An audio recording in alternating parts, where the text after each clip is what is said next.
오늘의 큐티 말씀은 예레미야 16장 1절부터 13절입니다. 제목, 특이한 행동으로 심판의 메시지를 전하는 예레미야. 먼저 앞뒤 문맥을 살펴보겠습니다. 여호와 하나님께서 선택하시고 이끄신 이스라엘 백성이지만 세상을 향하여 달려가고 우상을 쫓아 사는 이들의 심판은 피할 수 없습니다. 예레미야를 불러서 수차례 심판의 메시지를 보내었으나 우습게 여기고 오히려 거짓 선지자들의 달콤한 유혹에 넘어가 버립니다. 심판이 확정된 백성들에게 모세와 사무엘이 와서 기도한다고 해도 소용없을 정도로 남유다의 죄는 아주 심각한 상태였습니다. 아이러니하게도 예루살렘 백성들이 믿고 있는 것은 예루살렘 성전이었습니다. 웅장한 예루살렘 성과 성전이 있는 한 절대로 망하지 않을 것이라고 생각하였는데 이미 여호와의 진노가 임한 곳에는 성전도 무너지게 됩니다. 지치고 지친 예레미야는 여호와께 불평을 쏟아냅니다. 차라리 태어나지 않았더라면. 그러나 예레미야는 모친의 태중에서도 선택되어 귀한 사역을 하고 있지만 백성들의 위협 속에서 살아가고 있습니다. 그래서 불평을 쏟아냅니다. 그러나 예레미야에게 힘과 능력과 격려를 부어주시면서 정말 단단한 성벽처럼 만들어주시겠다고 약속하고 계십니다. 문단을 나눠보겠습니다. 1절부터 9절은 예레미야에게 못하도록 한 것, 10절부터 13절은 심판하시는 이유, 2절에 보면 예레미야에게 결혼을 금지시키셨는데 정상적인 사회활동을 금지함으로 인해 주는 메시지는 여호와께서 유다 백성들에게 심판을 통해 멸망시킨 것임을 말씀하고 있는 부분입니다. 본래 제사장 가문으로 앞길이 열려져 있는 사람이지만 여호와의 부름을 받고 살해 위협까지 받는 예레미야는 자기 백성들을 아끼는 마음으로 끝까지 여호와의 말씀에 순종하는 것을 볼 수 있습니다. 5절에 보면 가정생활, 결혼도 포기하였는데 이제는 장례에도 참여하지 말 것을 말씀하고 있습니다. 그렇게 백성들에게 보이도록 하신 이유가 6절부터 7절 그리고 9절에 나옵니다. 6절에 보면 레위기 19장 28절에 보면 죽은 자 때문에 살해 문신을 하지 말며 문의를 놓지 말라고 명령하고 있습니다. 신명기 14장 1절에서도 죽은 자를 위하여 자기 몸을 베지 말며 눈썹 사이 이마 위에 털을 밀지 말라고 명령하십니다. 이렇게 금지하신 이유는 바로 가난한 사람들이 자신들이 숭배하는 신들에게 경외하는 표시로 자기 몸에 상처를 내었다고 합니다. 그러나 여호와께서는 이스라엘 백성들에게 금지시킨 것으로 백성들은 이 율법을 지켜야만 했습니다. 7절에 보면 전체적인 내용은 사람이었기 때문에 어떠한 일을 하더라도 할 사람이 없다는 것을 말하고 있습니다.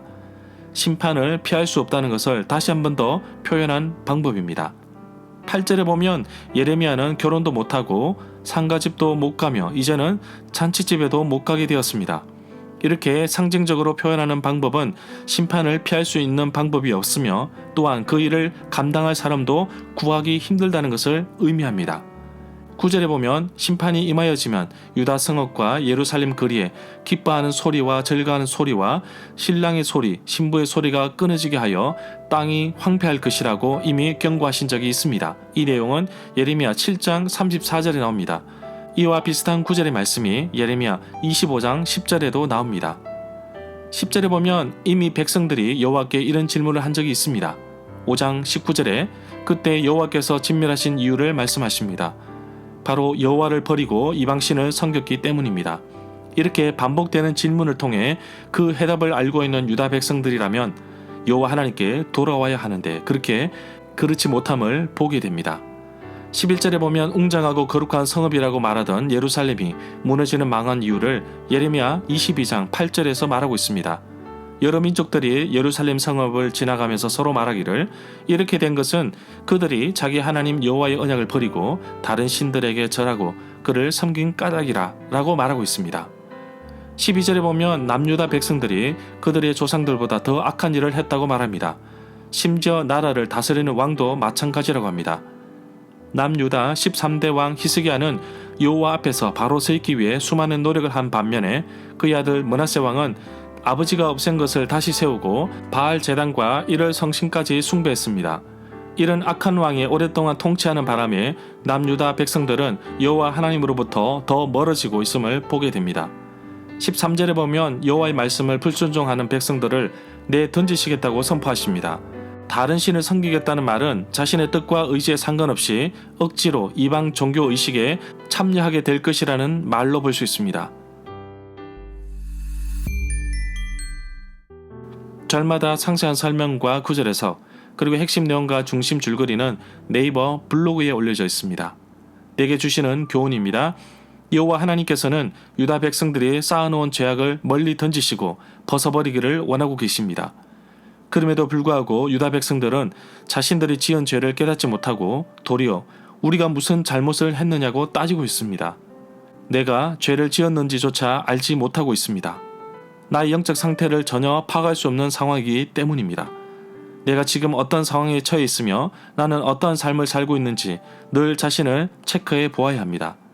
가장 간단한 것은 하나님 말씀에 나를 노출시키는 것입니다.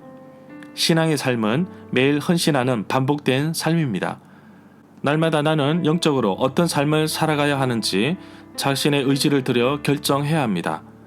비록 힘들고 어려운 일이라는 것을 알지만 나의 모든 사정과 삶을 하나님은 아십니다. 그래서 믿음으로 도전합니다.